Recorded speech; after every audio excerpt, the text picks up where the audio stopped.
जी अभी आ रही है आवाज। अच्छा चले। अच्छा अबरार साहब, मेरा अगला सवाल भी आपसे यही था कि ये अभी घड़ी का शोर है, ये घड़ी के अलावा भी चीजें कोई वहां से उठाई गई हैं या सिर्फ घड़ी की एक हद तक है? नहीं नहीं, ये तो 200 के लगभग तहफ हैं। अच्छा 200 गिफ्ट हैं, जिनमें छोटे बड़े हैं। कोई कम कीमत वाले हैं, कोई ज्यादा कीमत वाले हैं। ये जो ग्राफ की घड़ी है जो क्राउन प्रिंस सऊदी अरब ने दी थी मोहम्मद बिन सुलेमान साहब ने, ये सबसे महंगा आइटम है। इसके अलावा मतलब ये एक सेट था, एक घड़ी और एक पेन है जिसके ऊपर हीरे के जरात लगे हुए हैं, कोई 1400। 1400, 1400 हाँ प्लस। हाँ, जरात हैं हीरे के। जी जी जी अच्छा, जी। और इसके अलावा एक रिंग है, अंगूठी, और दो कफ लिंक्स हैं। ये एक सेट है जिसकी कीमत 10 करोड़ रुपया लगाई गई है, और इसकी जाली अप्रेजिंग फाइल में रखी गई है। क्योंकि आप जानते हैं कि नैब ने इसका नोटिस लिया हुआ है, ये और इन्वेस्टिगेशन हो रही है, बड़ी तेजी के साथ हो रही है नैब में इन्वेस्टिगेशन। मुझे उन्होंने 2 मरतबा बुलाया कंसल्टेशन के लिए, मैंने ब्रीफिंग दी जाकर, और रिकॉर्ड जो उन्होंने हासिल किया तोशा खाना से, छापा मारा था चंद दिन पहले, तोशा खाना का रिकॉर्ड कॉन्फिस्केट करके ले आए। वो रिकॉर्ड को हमने देखा है, एनालाइज किया है बैठकर। तो उसमें फाइल के अंदर इस घड़ी की पता है अप्रेजल किस तरह से किया गया। जी जी। जो डिप्टी सेक्रेटरी है इंचार्ज तोशा खाना, उसका नाम था उस वक्त जो थे मोहम्मद अहद, उसका नाम था। ठीक है। उसने पता है क्या किया कि फाइल के अंदर एक व्हाइट पेपर के ऊपर सादा कागज पर बाल पेन के साथ लिखा एफबीआर अप्रेजिंग, अच्छा जी। अप्रेजिंग बाई एफबीआर, और नीचे लिखा वन रिस्ट वॉच ब्रैकेट में ग्राफ, और आगे लिखा प्राइस 8 करोड़ 35 लाख रुपए। ठीक है। ठीक है। अब उसके नीचे किसी के दस्तखत नहीं है, किसी का नाम नहीं है, कोई ये डेट सब नहीं कुछ एक लिखी हुई। सादे सादे कागज पर लिखा हुआ है। जी जी, जाली अप्रेजल वहां पर रखी गई। हालांकि रूल्स के मुताबिक कोई भी जब तोहफा आता है, मैं जी आपको बताऊं कि थोड़ा सा मैं तफसील से बता दूं कि रूल प्लीज क्या है। Rule please. ये है कि जब भी कोई गवर्नमेंट का ओहदेदार गैर मुल्की दौरा करता है, चाहे वो वजीर आजम है, मिनिस्टर है, सेक्रेटरी है, या कोई है, तो उसको बैरूनी दौरे में कोई गिफ्ट मिलता है, तो उस मुल्क के अंदर पाकिस्तान का सफीर पाबंद है कि वो तोशा खाना के इंचार्ज को उस तोहफे की रिपोर्ट भिजवाए। नंबर एक। जिस मुल्क से तोहफा इमरान मिलता है खान। वहां पर जो पाकिस्तान का सफीर है उसको रिपोर्ट भिजवाया ताकि पता लगे कि कितनी मालियत का हाँ हाँ तोहफा इस मुल्क ने। ठीक हाँ है। हाँ हाँ। अच्छा, मैं आपको बताऊं कि ये मामला उस जैसा है जैसे Indian prime minister Narendra Modi Kabul से आए थे लाहौर, जी रायविंड में मियां नवाज शरीफ वजीर आजम पाकिस्तान के घर गए थे। बिल्कुल ठीक। पीटीआई ने इल्जाम लगाया था कि आपने फॉरेन सेक्रेटरी को नहीं बुलाया, फॉरेन ठीक है। सेक्रेटरी के बगैर आपने मुलाकात की है, लिहाजा ये दो मुल्कों की नहीं, दो बंदों की मुलाकात थी। ठीक है। एक इल्जाम लगाया था, आपको याद है परवेज जी जी साहब? जी जी जी जी जी जी बिल्कुल याद है। यही बिल्कुल सेम इसके ये एग्जांपल है ये, कि जब पाकिस्तान का वजीर आजम कोई तोहफा लेता है और सफीर वहां पर मौजूद नहीं होता, तो वो रिश्वत तस्वर होता है। जिस वक्त तोहफा वसूल हो रहा हो, अगर उस मुल्क वहां पे वजीर जो साथ जो है वो सफीर ना हो, तो वो दो लोगों के दरमियान में लेन देन हो रहा है, उससे मुल्क का ताल्लुक नहीं, आप ये कह रहे हैं? हाँ, वो दो लोगों के दरमियान लेन देन हो रहा है। वो शक वाली बात है कि आखिर ये तोहफा क्या देकर लिया है इन्होंने, और तोहफा भी कीमती। ठीक।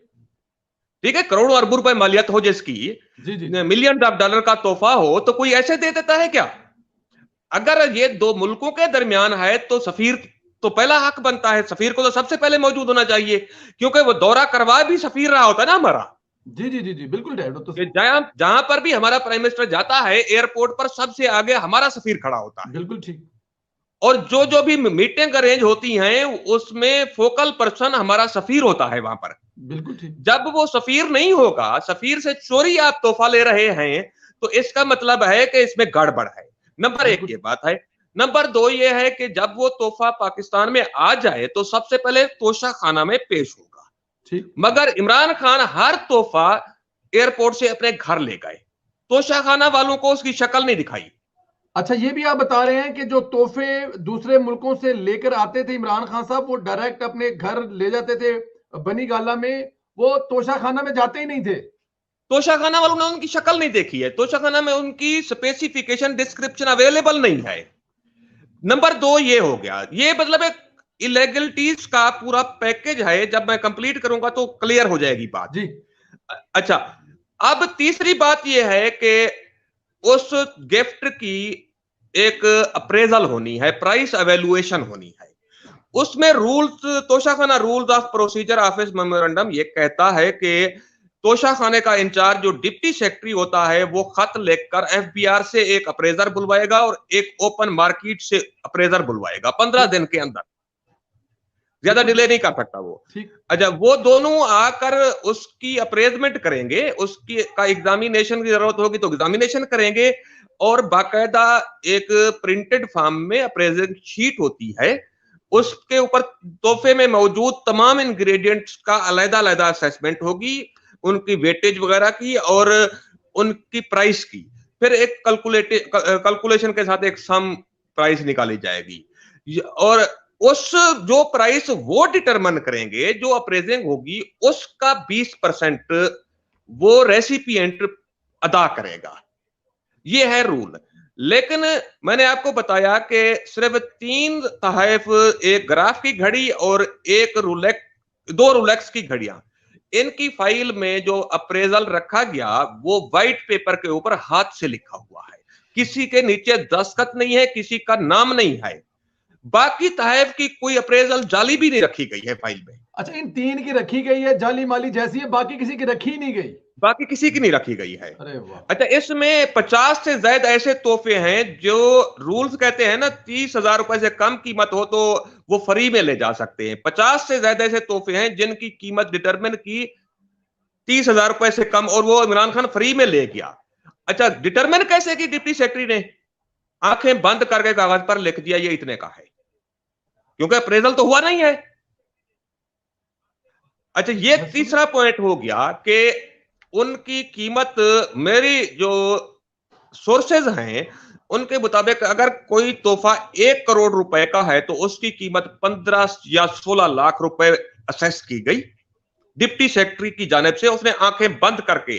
बाकी मैं आपको ये मुहावता नहीं कह रहा, डिप्टी सेक्रेटरी आंखें बंद कर लेता है और आंखें बंद करके कागज पर लिख देता है इतने पैसे। अल्लाह अकबर।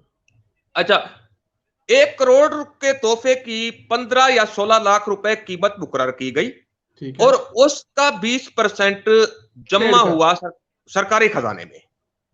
ठीक है, अब आते हैं चौथी इलीगलिटी, जो बड़ा क्राइम है।